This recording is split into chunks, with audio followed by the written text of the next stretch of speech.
नमस्कार बच्चों। मैं डॉक्टर पूनम जोशी, सह आचार्य संगीत वाद्य। बच्चों, आज जो विषय हम ले रहे हैं वो है कुछ कलाकारों का परिचय और शास्त्रीय संगीत में उनका योगदान। इस पर हम चर्चा करेंगे। आज मैं जिन दो कलाकारों की जीवनी आपको बता रही हूँ, उसमें दोनों ही कलाकार जो हैं वो वाद्य संगीत से संबंधित हैं। एक है पंडित निखिल बनर्जी जी और दूसरे हैं उस्ताद अली अकबर खान साहब। बच्चों, आप जानते हैं कि शताब्दियों से हमारी जो भारतीय शास्त्रीय संगीत की परंपरा है उसको समृद्धशाली बनाने में अनेकानेक संगीत मनीषियों की वर्षों की साधना और उनका संघर्ष रहा है। और हम देखते हैं कि हमारे शास्त्रीय संगीत में एक लंबी फहरिस्त है जिसमें हमारी इतने मूर्धन्य कलाकार रहे हैं जिन्होंने न केवल देश में बल्कि विदेशों में भी हमारे शास्त्रीय संगीत का परचम लहराया है और एक हमारी समृद्धशाली परंपरा जो है संगीत की, उसको बनाने में अपना योगदान दिया है। तो आज हम पहले जिन कलाकार के बारे में जानेंगे वो है पंडित निखिल बनर्जी जी। यानी विख्यात सितार वादक पंडित निखिल बनर्जी जी का जन्म 14 अक्टूबर 1931 को कलकत्ता में हुआ था। आपके पिता का नाम जितेंद्र नाथ बनर्जी था, जो कि स्वयं बहुत अच्छे संगीतज्ञ थे। उनसे ही आप देखा जाए निखिल बनर्जी साहब को विरासत में संगीत की मिला था और प्रारंभिक शिक्षा आपने उनसे ही ली थी।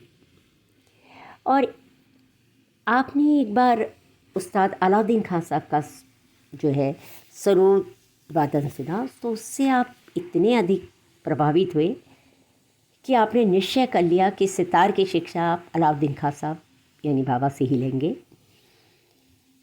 और अन्यथा आप सितार को छोड़ देंगे।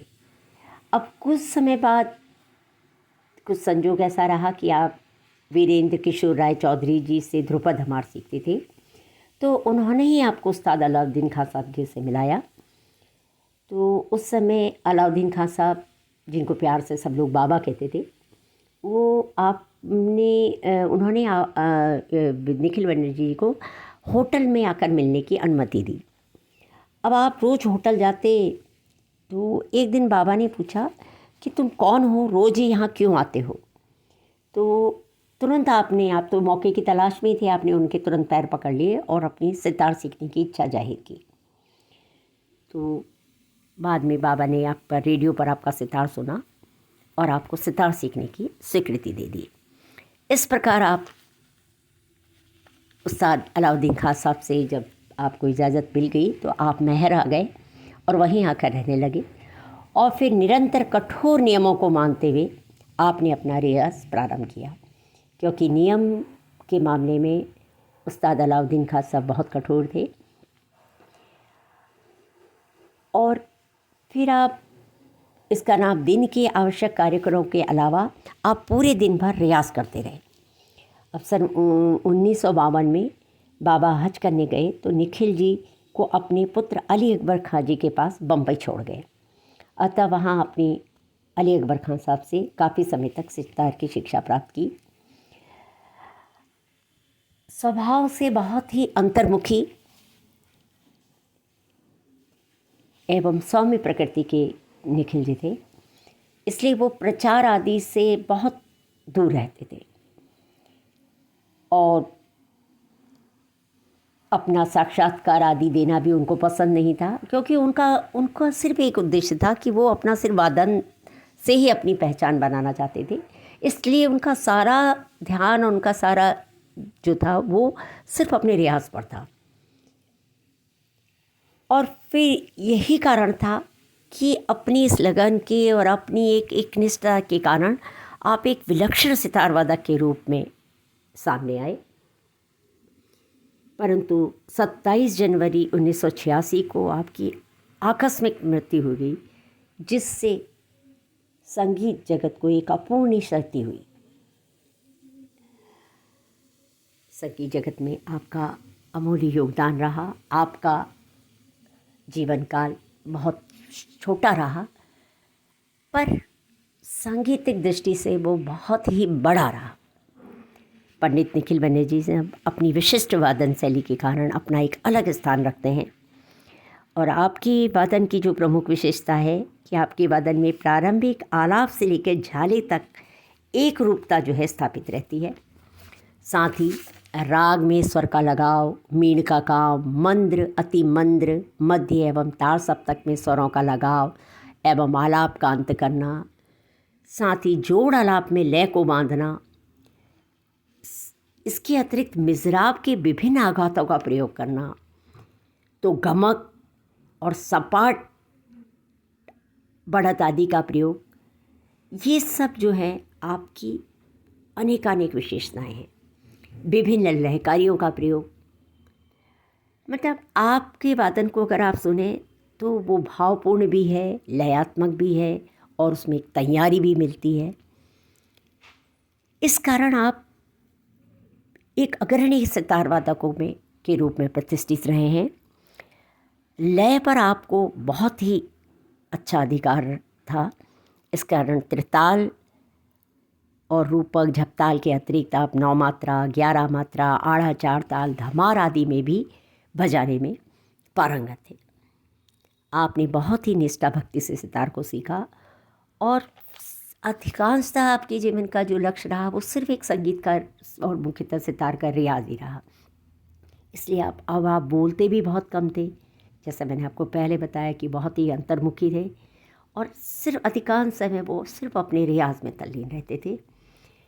हालांकि आपने देश विदेश के विभिन्न संगीत स्थलों में अपने सितार वादन से अपनी अमिट छाप छोड़ी। सांस्कृतिक मंडल के साथ जाकर आपने विदेशों में अपने सितार वादन प्रस्तुत कर विदेशों में भी देश का नाम को रोशन किया। इस प्रकार सितार वादन की हम देखते हैं कि एक अनूठी शैली को प्रतिष्ठित करने में आपका योगदान रहा, परंतु आपके असमय निधन ने संगीत जगत के लिए आपको बहुत बड़ा एक आघात जो है आपके असामयिक निधन से हुआ और जिसकी की पूर्ति जो है वो असंभव है।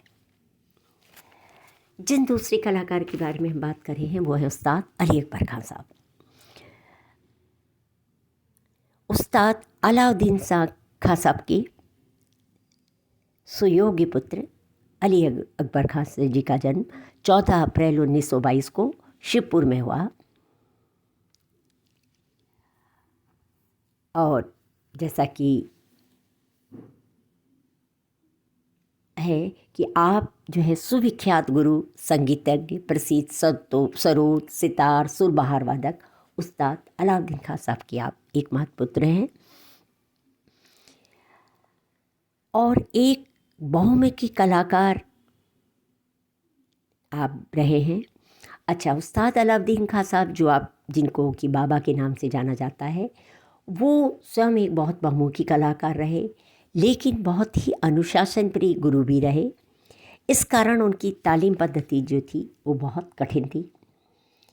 इस कारण हम देखते हैं कि 16 वर्ष की आयु में अली अकबर जी पिता के नियंत्रण के कारण उनके अनुशासन के कारण वो नाराज़ होकर घर से भाग गए और फिर वो पास में केवल एक उनके हाथ में केवल सरोद था, हाथ घड़ी एवं मात्र 2 रुपये थे।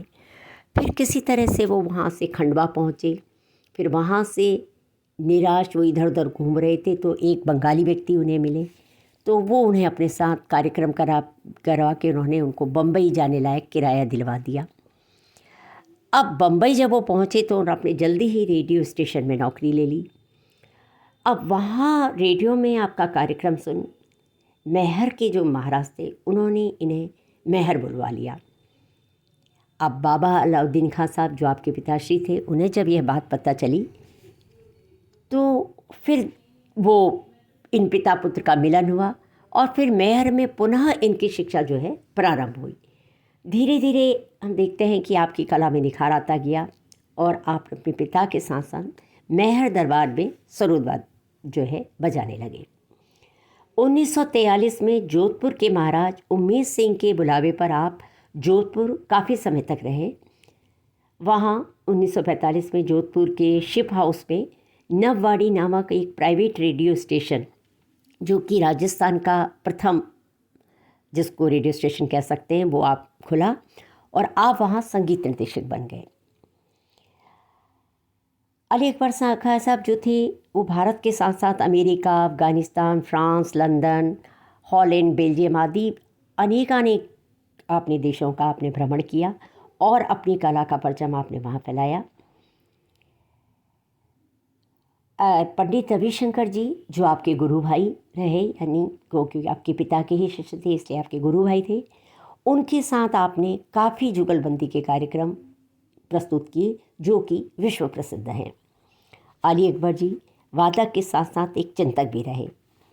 उसके अलावा सुरीलापन, स्पष्टता, स्वर की गहराई, ये सब आपके वादन की विशेषताएं नहीं सरोदवादन की। और आपको हम देखते हैं कि लय एवं सुर दोनों की गहरी पकड़ थी। मतलब आप एक बहुत ही सुरीले सरोदवादक रहे हैं और आपकी वादन शैली में वीणा, सितार की वादन तकनीक के साथ साथ गायकी और तंत्रकारी, यानी इन दोनों का अद्भुत सामंजस्य हमको देखने को मिलता है। और कई रागें जैसे पहाड़ी, जोगिया, कालिंगड़ा, झिझोटी, श्री ललित आदि में आपकी जो बंदिशें हैं और आपका जो प्रस्तुति है वो अभी भी जो है आपकी प्रतिभा को दर्शाती हैं।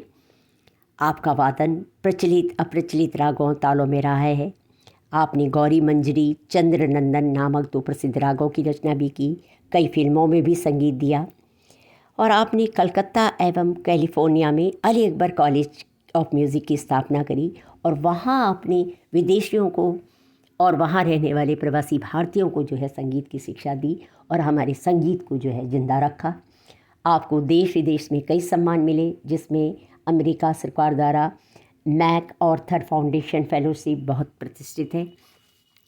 पंडित निखिल बैनर्जी, श्रीमती शरण रानी, दामोदर लाल काबरा जी, शिशिर कर्णाधर चौधरी आपके सुविख्यात शिष्य हैं, जिन्होंने इनके अतिरिक्त आपने देश विदेश में भी अनेक शिष्य आपने तैयार किए। भारत सरकार द्वारा आपकी उत्कृष्ट संगीत सेवाओं के लिए आपको पद्म भूषण से भी सम्मानित किया जा चुका है। और इस महान कलाकार ने 18 जून 2009 को इस दुनिया को अलविदा कह दिया और आपका जाना भी संगीत जगत के लिए निस्संदेह एक बहुत बड़ी क्षति रही। तो इस प्रकार हम देखते हैं कि ये 2 कलाकार जिन्होंने कि शास्त्रीय संगीत को एक प्रतिष्ठा दिलाई और उसकी समृद्धशाली परंपरा में अपना बहुमूल्य योगदान दिया। अगली वीडियो में हम अन्य कलाकारों पर चर्चा करेंगे। Thank you.